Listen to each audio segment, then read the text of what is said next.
하나님 말씀 보겠습니다. 하나님 말씀 빌립보서 4장 10절부터 23절까지 말씀입니다. 빌립보서 4장 10절부터 23절까지 말씀. 찾으셨으면 저와 교도가도록 하겠습니다. 내가 주 안에서 크게 기뻐함은 너희가 나를 생각하는 것이 이제 다시 싹이 남이니 너희가 또한 이를 위하여 생각은 하였으나 기회가 없었느니라.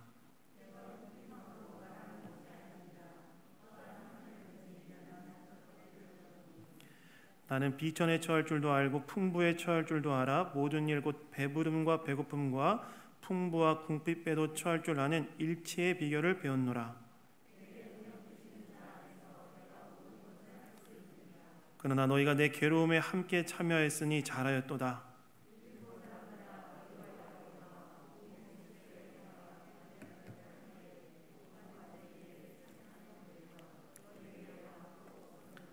데살로니가 있을 때에도 너희가 한 번뿐 아니라 두 번이나 나 있을 것을 보내었도다.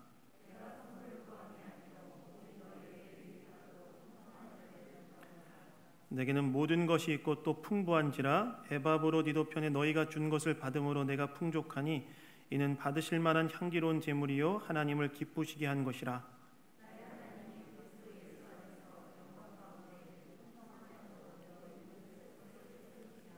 하나님 곧 우리 아버지께 세세 무궁하도록 영광을 돌릴지어다. 아멘.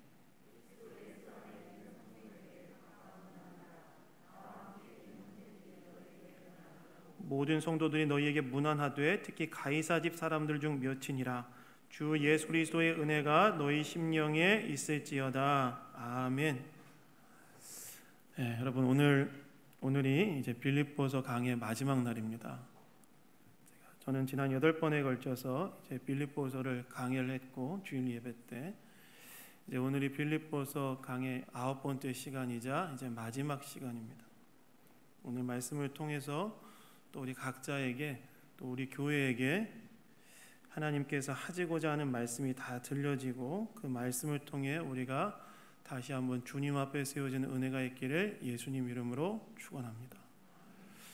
오늘 말씀의 제목은 그리스도인의 물질 사용이라는 제목입니다. 여러분 오늘날 이 시대를 살아가는 사람들에게 가장 강력한 권세로 사람들을 장악하고 있는 것이 무엇일까요? 오늘날 이 시대를 살아가는 사람들, 그들의 생각과 마음에 가장 강력한 권세를 행사하고 있는 것이 무엇이냐는 겁니다. 여러분 오늘날 이 시대를 살아가는 사람들의 가장 강력한 권세를 행사하는 것은 결국에는 돈이고 물질입니다.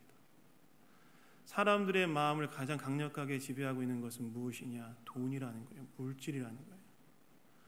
그래서 여러분 예수님께서 상상수훈에서 마태복음 6장에서 뭐라고 말씀하시냐면 이렇게 말씀하셨죠. 재물과 하나님을 겸하여 섬길 수 없다라고 말씀하시면서 마치 재물이 하나님처럼 사람을 지배할 수 있는 강력한 권세로 사람들을 다스릴 수 있다.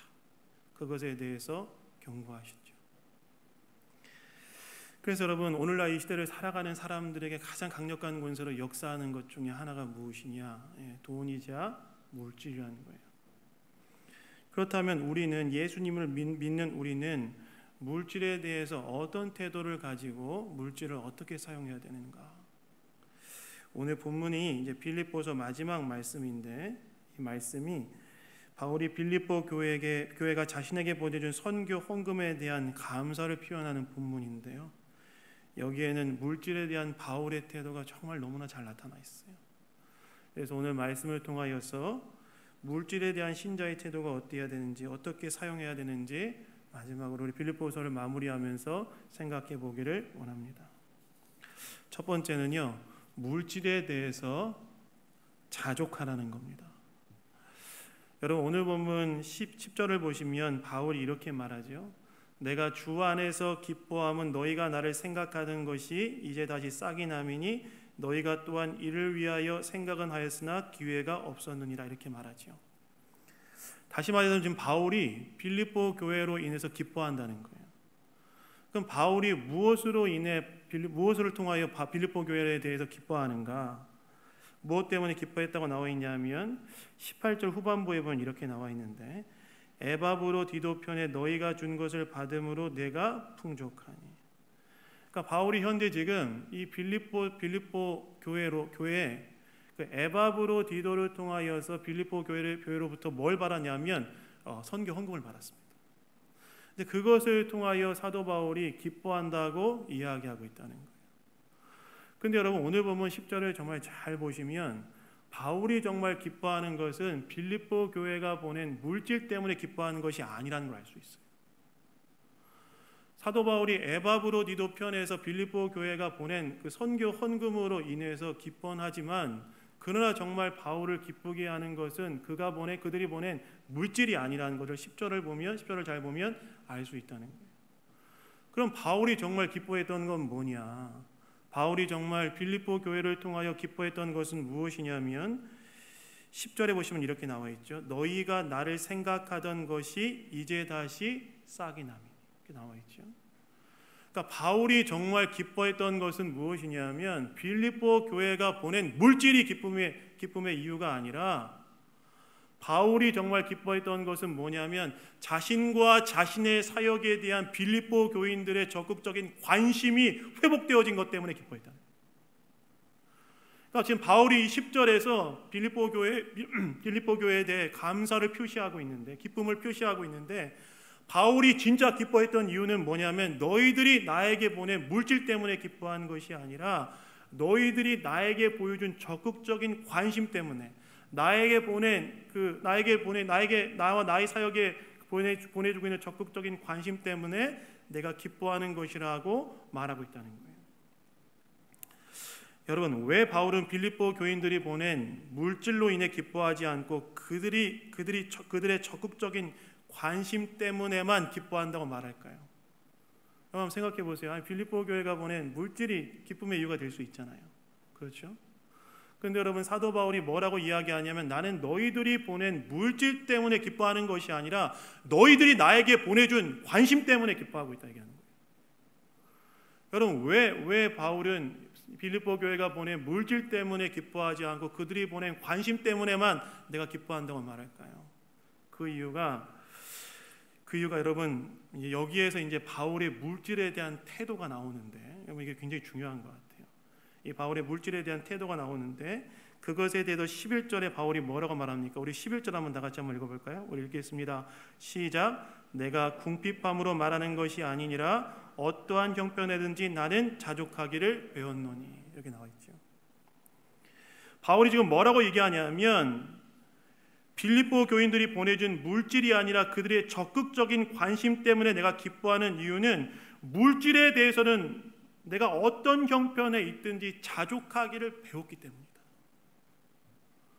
사도 바울이 지금 뭐라고 이야기하냐면 너희들이 에바브로 디도 편에서 나에게 물질을 보냈지만 내가 물질 때문에 기뻐하는 것이 아니라 너희들이 나에게 보여준 적극적인 관심 때문에 기뻐하는 이유는 뭐냐면 물질에 대해서는 내가 어떤 형편에 놓여 있든지 자족하기를 배웠기 때문에 물질이 나의 기쁨의 이유가 되는 것이 아니다 라고 지금 사도 바울이 말하고 있는 거라는 거예요.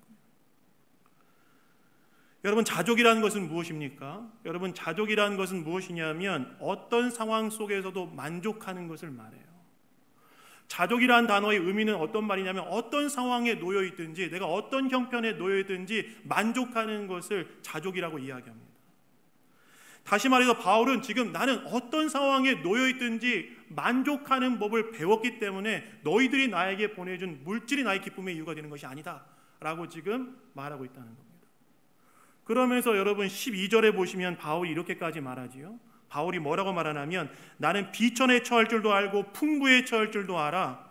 모든 일 곧 배부름과 배고픔과 풍부와 궁핍에 처할 줄 아는 일체의 비결을 배웠노라 이렇게 말하죠. 여러분, 여기에서 비천은 뭐냐면 경제적인 궁핍을 말합니다.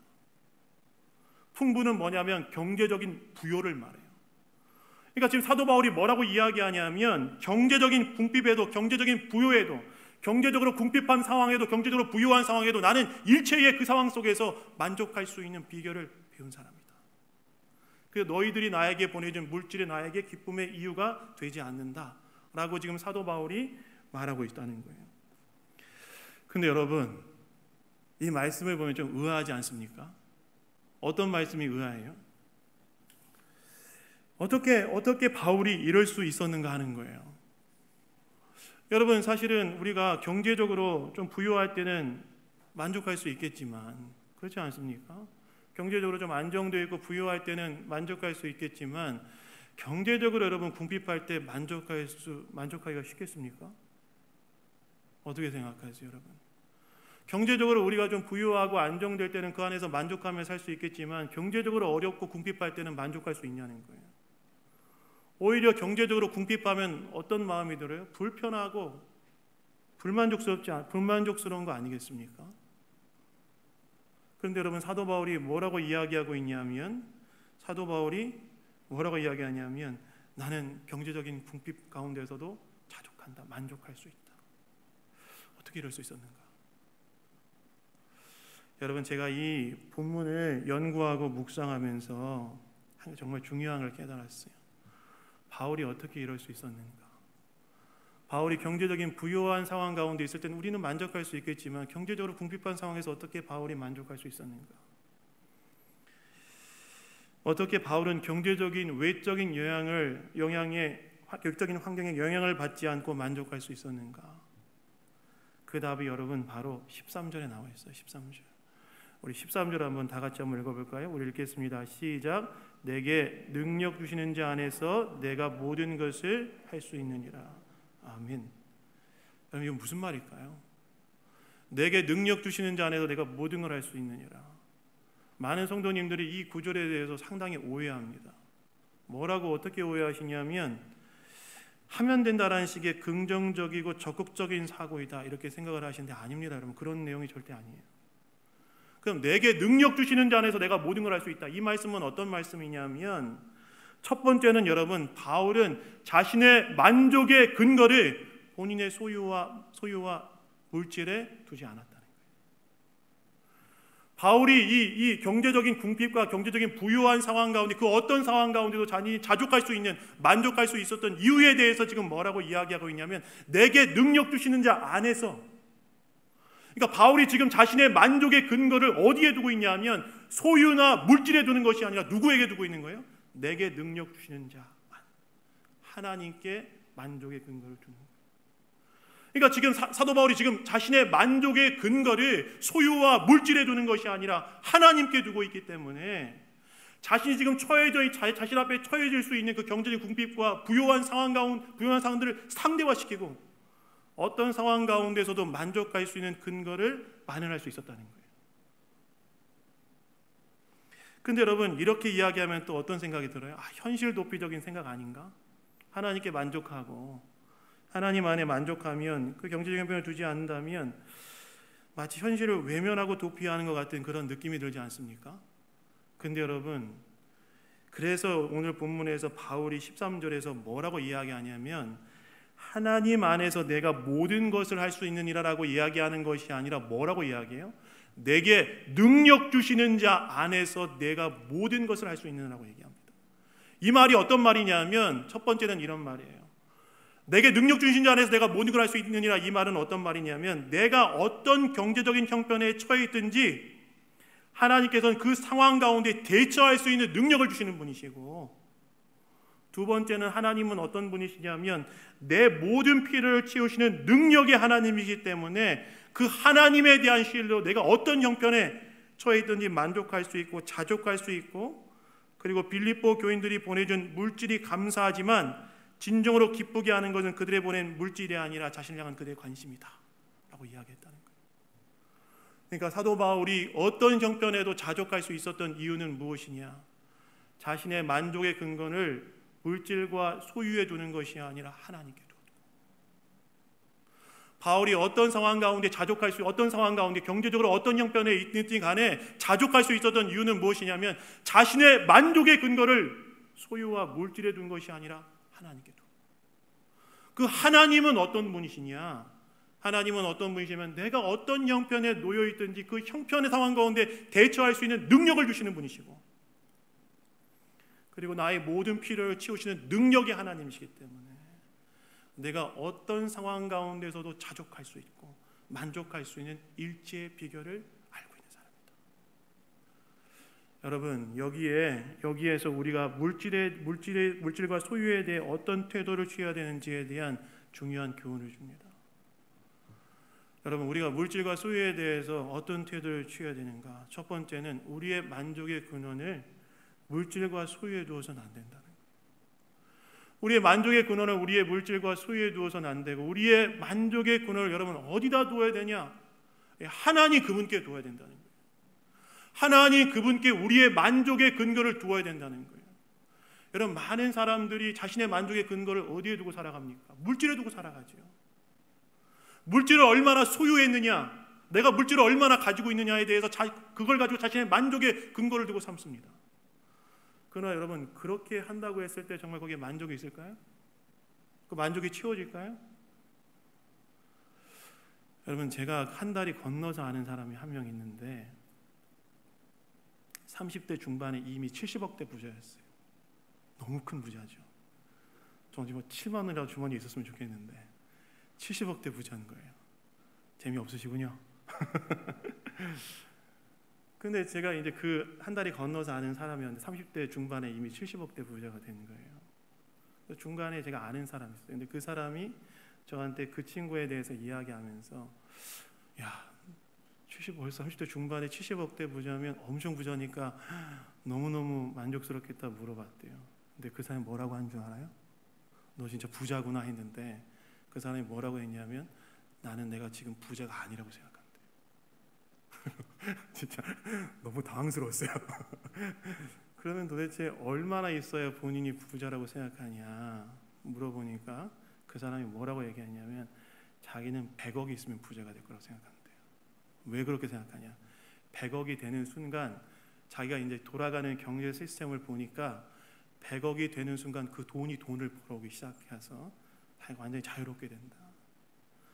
근데 여러분, 진짜 그 사람이 100억을 탁 얻는 순간 완전히 만족할 수 있을까요? 아니라고 생각해요. 그래서 여러분, 그 사람은 결국엔 자신의 만족의 근거를 어디에 두고 있느냐? 돈에 두고 있는 거죠. 물질에 두고 있는 거죠. 그러나 그것이 정말 그 사람을 계속 만족시켜 줄 수 있는가? 여러분, 제가 예화를 하나 가져왔는데 이것도 한번 들어보세요. 영국의 그 콘켈튼 경이 어느 날 아래층으로 내려오다가 그의 요리사가 이렇게 외치는 소리를 들었대요. 만약 내게 5파운드만 있다면 얼마나 행복할까? 이랬대요. 그래서 그 얘기를 탁 듣고 이 콘켈튼 경이 한참 생각하다가 그 부엌에 탁 들어가서 5파운드를 탁 주고 나왔대요. 그리고 이제 돌아가려고 하는데 안에서 그 요리사가 뭐라고 했다고 하신 줄 아세요? 뭐라고 했을 것 같아요, 여러분? 이렇게 얘기했대요.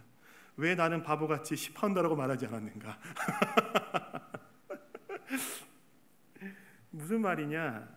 인간의 끝없는 욕망은 채울 수 없다는 거예요.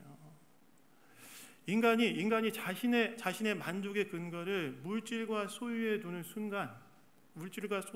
순간 그 사람은 진정으로 행복할 수 있는 기회를 잃어버린다는 거예요.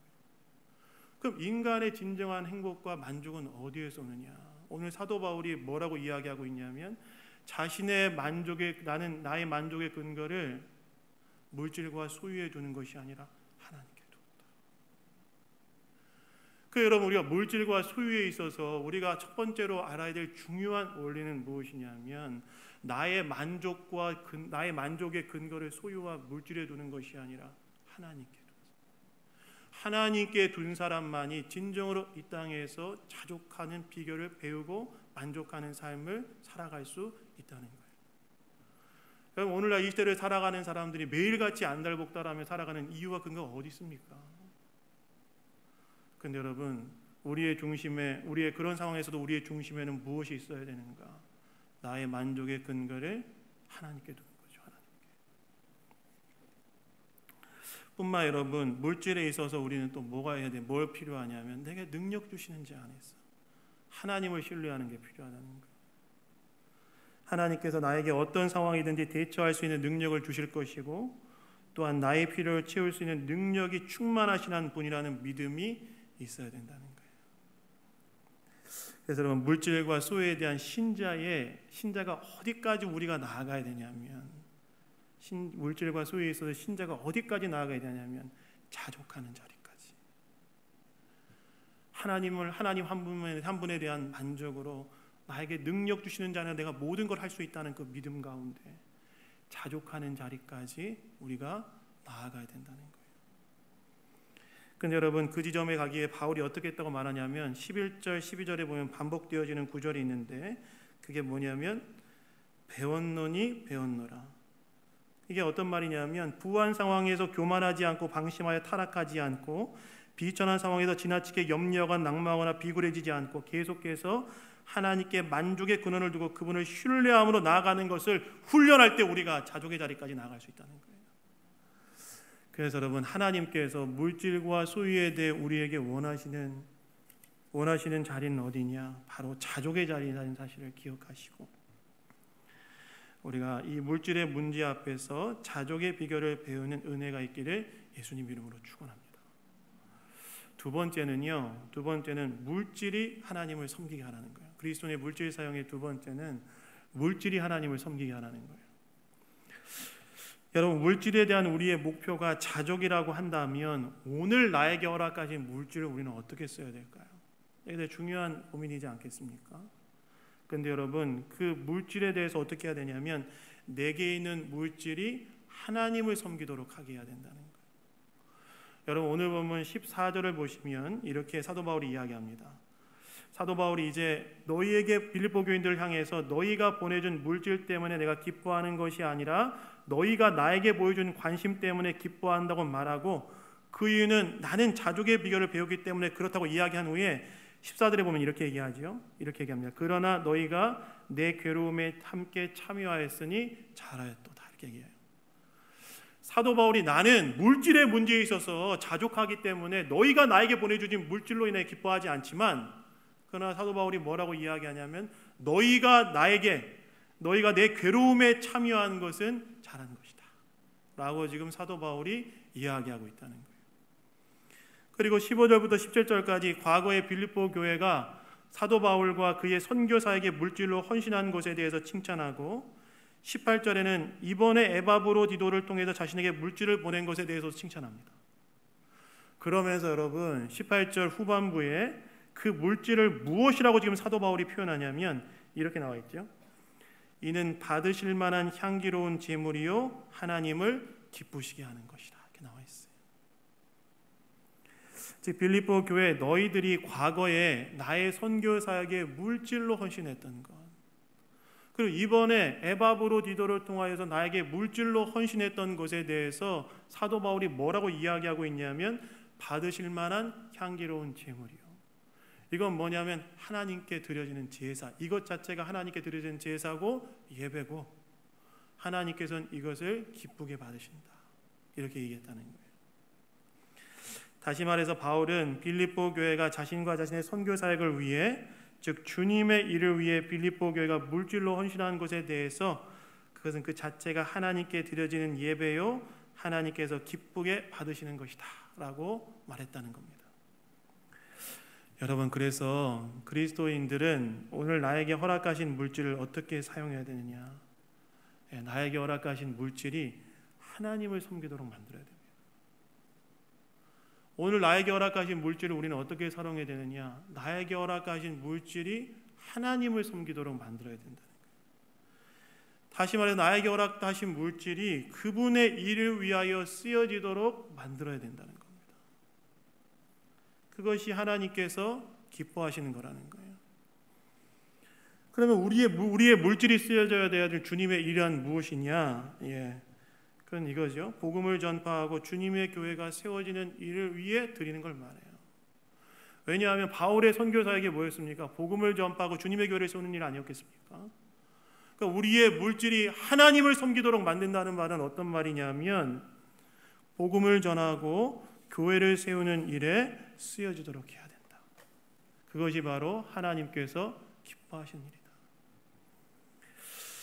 그래서 여러분, 우리의 물질 사용에 있어서 우리가 우선순위를 둬야 될 일이 있습니다. 그게 뭐냐면, 우리의 물질 사용에 우리가 어디에 우선순위를 둬야 되냐면 주님의 일을 위해 우선순위를 두고 먼저 떼어놓는 훈련이 되어 있어야 돼요. 우리가 물질 사용에 있어서 뭘 우선순위로 둬야 되냐면 주님의 일을 위해 먼저 떼어놓고 드리는 훈련을 해야 된다는 거예요. 여러분, 신기하게도 우선 떼어놓지 않으면 우리가 주님의 일을 위해 드리려고 생각한다 할지라도 어느 순간에 유야무야되고 드리기가 어렵게 되는 것을 우리가 보게 되는데, 그래서 여러분, 물질이 하나님을 섬기도록 하기 위해서는 우선 주님께 드린 물질을 떼어놓는 거예요. 여러분, 제가 대학생 사역을 되게 오래 했는데요, 제가 대학생들한테 꼭 했던 말이 있었어요. 물질의 문제에 있어서. 대학생들한테 걔네들 1학년부터 4학년까지 있으니까 돈이 얼마나 많겠어요. 근데 제가 대학생들한테 꼭 했던 말이 뭐냐면, 너희들 이제 물질로 주님을 섬기는 게 필요한데 어려울 때 너희들 없을 때 떼놓아야 나중에 있을 때 뗄 수 있다. 제가 늘 얘기했어요. 없다고 지금 안 떼놓는다면 나중에 돈이 큰 돈 생겼을 때 떼놓기가 더 훨씬 더 어렵다. 대학생들한테 늘 얘기했어요. 너희 예수님 믿음으로 우리의 물질의 주인이 하나님이시라면 주님의 일을 위하여 물질을 드리는 것이 당연한 건데, 그 물질이 없다고 떼어놓지 않으면 나중에 너희들 큰 돈 생겼을 때 떼기 어렵다. 매일 가르쳤습니다. 근데 애들이 다 물질을 떼어서 주님께 드리는 일을 훈련했고 그 안에서 살아가는 법을 배우더라고요. 오히려 물질을 관리하는 훈련이 되더라고요. 그래서 여러분, 우리가 물질은 주님을 섬기도록 우리에게 주신 거 아니겠습니까? 그러면 그 주님을 위해서 물질을 드리기 위해서 어떻게 해야 되느냐? 먼저 우선순위를 두고 떼어놓는 훈련을 해야 된다는 거예요. 그래야 드릴 수 있습니다. 특별히 여러분, 우리가 하나님께 드리는 우리의 헌금 중에 중요한 헌금이 11조가 있지 않습니까? 11조를 떼어드리는 훈련을 해야 됩니다. 여러분, 제가 있잖아요, 예전에 11조에 대한 설교를 해야 될 일이 있어서 구약학자하고 조직신학자하고 그 다음에 성경신학자, 목회자들에 대한 글을 읽고 이 11조에 관련된 11조에 관련된 연구를 했던 적이 있었는데요, 11조의 의미와 정신에 대해서 새롭게 교정이 됐어요. 예전에 11조는 10분의 1을 하나님께 떼어드리는 것이구나 라고 생각을 했는데, 제가 11조에 대해서 연구하면서 뭘 깨달았냐면 11조는 누가 이 세상의 진정한 왕인가, 이것에 대한 믿음의 표현으로 드리는 게 11조였더라고요. 여러분, 구약 성경에 등장하는 11조를 드린 인물들이 누가 있습니까? 아브라함과 야곱과 이스라엘이 있죠. 아브라함과 야곱이 하나님께 11조를 떼어드린 것은 무엇이냐면 하나님께서 나의 왕이십니다라는 고백이었어요. 그러나 이스라엘이 하나님께 11조를 떼어드린 것은 뭐냐면, 이스라엘은 열방의 제사장 나라 아닙니까? 열방의 제사장 나라로서 하나님께 11조를 탁 떼어드린 것은 뭘 의미하냐면 하나님께서 이 세상의 진정한 왕이자 유일한 통치자이십니다. 바로 이 믿음의 고백으로 표현으로 드렸다는 것이 11조였다는 거예요. 그래서 우리가 11조를 떼어서 하나님께 드리는 것은 어떤 의미가 표현되어 있냐면, 단순히 수입의 10분의 1을 떼어서 하나님께 드리는 것이 아니라 거기는 어떤 의미가 표현되어 있냐면, 이 세상에 나의 왕이 누구시고 이 세상의 진정한 왕이자 통치자가 누구인가? 하나님이시다. 이 세상을 지배하고 있는 것이 돈이자 만몬이 아니라 이 세상의 진정한 왕이자 통치자는 하나님이시다. 그분이 진정한 이 세상의 왕이시다, 통치자시다. 이 믿음의 표현으로 드리는 것이 11조라는 거예요. 그 여러분, 우리의 물질은 무엇을 위하여 섬기도록 해야 되느냐? 우리의 물질이 하나님을 섬기도록 하기 위하여 드릴 줄 아는 사람들이 되어야 된다는 거예요. 근데 그것을 하나님 뭐라고 말씀하시냐면, 하나님께서 향기로운 제물이자 그걸 예배로 하나님이 받으시고, 또 하나는 하나님이 기뻐하시는 것, 하나님이 기쁨으로 받으시는 것이다. 사랑하는 여러분, 저와 여러분은 오늘 저와 여러분의 물질 사용에 있어서 물질이 하나님을 섬기는 데 관심을 갖고 드리고 있습니까? 하나님께서는 그렇게 하나님께 드리기를 원하신다는 거예요. 그런데 여러분, 오늘 본문을 보시면 사도 바울이 정말 중요한 이야기를 하고 있어요. 무슨 이야기를 하고 있냐면, 그렇게 하나님께 드렸을 때 하나님 어떻게 하신다고 나와 있냐면, 하나님께서 갚으신다고 나와 있어요. 오늘 19절에 보시면 이렇게 나와 있지요. 나의 하나님이 그리스도 예수 안에서 영광 가운데 그 풍성한 대로 너희 쓸 것을 채우시리라. 이 말이 어떤 말이냐면 하나님께서 그 영광스러운 방법으로 하나님을 위하여 물질을 드린 너희들의 모든 필요를 하나님께서 풍족하게 채우실 것이다. 여러분, 우리가 뭘 믿어야 되냐면요, 하나님께 드린 것에 대해서 하나님이 반드시 갚으신다라는 믿음을 가져야 돼요. 하나님께 드려진 것들에 대해서 하나님께서 기억하시고 갚으시는 분이시다. 여러분, 우리는 사실 이런 경험, 이것에 대한 많은 경험들이 있지 않습니까? 여러분, 저는 경험들이 저 이에 대한 견적이 되게 많아요. 제가 예전에 몇 번 제가 일부 예배 때 내가 이 간증을 했는지 모르지만 금요초래 때는 했는데, 근데 주님을 위해서 경제적인 기회를 포기해서 하나님이 채우시는 걸 정말 많이 경험했거든요.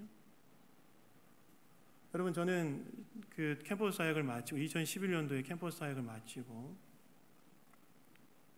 그 다음에 1년 정도 이제 신대원을 준비하고 신대원에 합격을 했어요. 근데 신대원에 합격하고 난 다음에 저한테 이제 그 다음에 이제 용인, 그 학교가 용인에 있었기 때문에 용인에 전셋집을 구하고 그 다음에 이제 있었는데, 신대원에 합격하니까 두 군데에서 저한테 이제 사역지에 대해서 추천이 들어왔어요.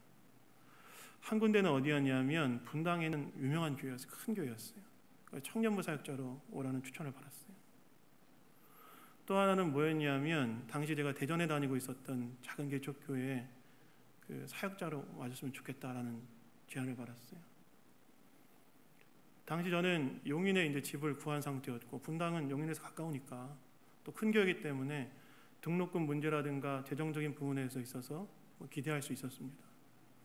그리고 거길 가야 되나 고민하고 있었는데, 당시에 그 대전의 개척교회 목사님이 어느 날 저한테 오시더니만 이렇게 얘기하시는 거예요. 뭐라고 얘기하시냐면, 네가 용인에 갔지만 그래도 주말엔 내려왔으면 좋겠다 얘기하시는 거예요. 주말에 같이 사역을 했으면 좋겠다. 근데 주말에 같이 사역을 했으면 좋겠다라고 말씀하시면서 그 뒤에 말이 상당히 의미심장했는데, 뭐라고 얘기하셨냐면, 그런데 내가 너한테 줄 건 없다 그러시더라고요. 짜증이 났어요. 줄 것 없으면 부르시나 마시지 왜 나를 혼란스럽게 만드는가. 어쨌든 제가 존경하는 목사님이 좀 제안을 하시니까 기도해 보겠다고 했어요. 저 기도했어요. 근데 하나님이 저에게 어떤 마음을 주셨냐면, 개척교회에 가서 섬겼으면 좋겠다 이 마음을 주시더라고요. 그때 당시에 저는 이제 학생부하고 유초등부를 이제 저한테 이제 맡기셨는데, 제가 이전 교회에서 학생부 사역하면서 내가 내려갈 수 있는 최대치는 학생부라고 생각했는데 유초등부까지 맡게 되니까 너무너무 힘들었어요. 근데 기도하는데 하나님이 저한테 어린이를 좀 섬겨봤으면 좋겠다 그런 마음을 주시더라고요. 그래서 하나님이 내려가라고 하시는구나 생각하고 이제 내려왔어요. 내려왔는데 뭐 경제적인 대책이 없잖아요. 근데 여러분, 제가 거기에서 참 하나님의 은혜를 경험했는데, 제가 개척교회를 딱 섬긴다고 하니까 제가 예전에 캠퍼스에서 훈련시켰던 애들이 돈을 모아주기 보내시더라고요. 3년 동안 저에게 매달 돈을 모아 보내줬어요. 그리고 제가 6학기 동안 5번 장학금을 받았습니다. 자랑은 아닙니다. 그래서 제가 이렇게 저렇게 계산을 해보니까 제가 신대원 생활 속에 필요한 모든 것들이 다 채워졌더라고요. 그러니까 내가 하나님을 위해서 경제적인 기회를 포기했던 것들에 대해서 하나님께서는 그것도 갚아주시는데, 내가 하나님을 위해 드린 것에 대해서 갚아주지 않으시는.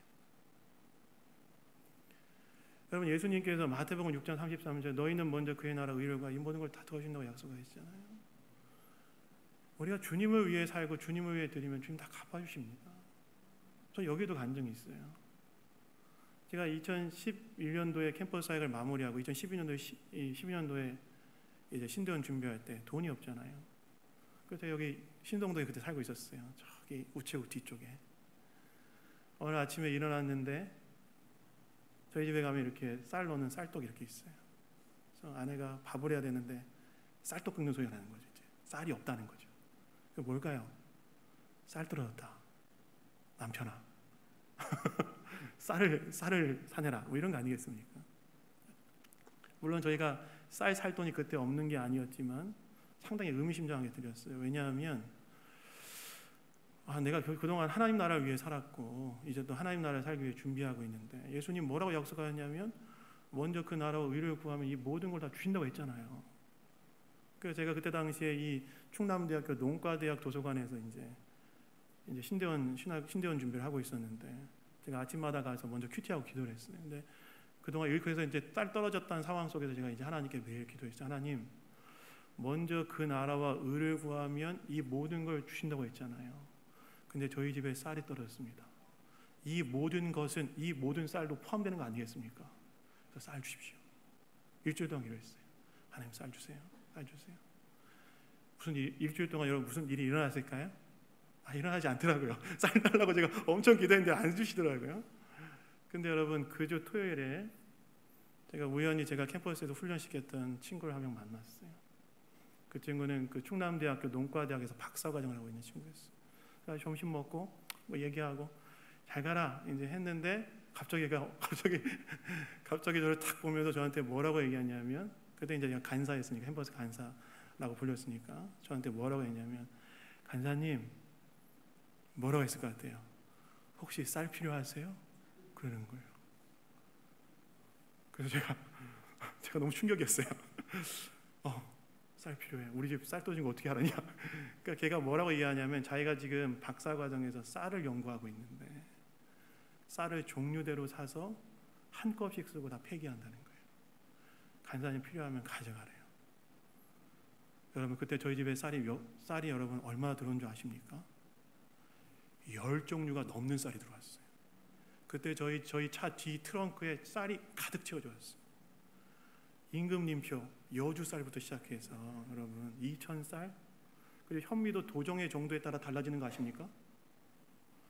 그래서 저희 집에 쌀이 그렇게 10종류가 넘게 들어왔어요. 그러면서 제가 두 가지를 깨달았어요.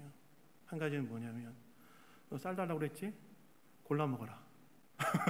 베스킨 라빈스. 두 번째는 뭐냐면 네가 나의 나라를 위해 살아갈 때 네 쌀은 내가 책임지겠다. 여러분 제가 하나님 나라 위해 살고 사실 경제적으로 어려운 상황들이 많이 있었지만 빚지지 않고 살았어요. 여러분 뭘 의미하느냐? 하나님께 우리가 드리면 우리가 하나님을 위해 포기한 경제적인 기회도 하나님은 갚아주시고 하나님의 나라를 위해 드린 것에 대해서 하나님 기억하셨다가 갚아주시는 분이 하나님이시다. 그래서 여러분 우리의 물질은 우리가 무엇을 위해 써야 되느냐? 물질 앞에서 여러분 물질이 나의 만족의 근거가 되게 해서는 안 되고 하나님께서 나의 만족의 근거가 되게 할 뿐만이 아니라 그 다음에 우리의 물질을 우리는 무엇을 위해 써야 되냐면 하나님을 위해 섬기기 위해 써야 될 줄 아는 사람이 되어야 되고 그리고 그러면 하나님이 갚아주신다. 그래서 여러분 우리가 하나님께 인색한 사람이 되면 안 돼요. 하나님께 인색한 사람이 되는 것이 아니라 하나님께 부요한 사람이 돼야 합니다. 근데 놀랍게도 우리가 요즘 매일 성경의 잠언서를 쭉 묵상하잖아요. 하나님께 부요한 사람을 하나님께서 부요한 하나님이 도와주시고 돌봐주신다. 여러분 그리스도인의 물질 사용 어떻게 해야 될까요? 나만을 위해 쓰는 사람 아닙니다. 물질에 나의 만족의 근거를 두는 거 아닙니다. 그리스도인들은 하나님께 만족의 근거를 두고 물질을 나만을 위해 쓰는 것이 아니라 하나님을 섬기도록 물질을 쓸 줄 아는 사람 그리고 그것을 통하여 갚으시는 하나님을 경험하며 살아가는 사람. 여러분 우리 양문교회 모든 성도님들이 바로 이 하나님의 은혜를 이 그리스도인다운 물질 사용을 통하여 하나님의 은혜를 경험하는 사람들 되기를 성도님들 되기를 예수 그리스도의 이름으로 축원합니다. 잠깐 기도하겠습니다. 하나님 아버지 감사합니다. 오늘도 말씀으로 우리를 가르쳐 주시니 감사합니다. 하나님 우리가 물질에 우리의 만족의 근원을 두지 말게 하시고 오직 살아계신 하나님께 만족의 근원을 두게 하셔서 자족의 비결을 배우게 하시고 그 하나님에 대한 신뢰로 물질의 문제를 풀어가는 우리 모두가 될 수 있도록 인도하여 주시며 또한 우리가 하나님께 드렸을 때 기억하시고 갚으시는 하나님에 대한 믿음으로 우리의 물질이 주님을 섬기는데 쓸 줄 아는 그런 삶이 될 수 있도록 역사하여 주시옵소서. 모든 것 주님께 감사드리며 우리를 구원하신 예수 그리스도의 이름으로 기도드렸습니다. 아멘.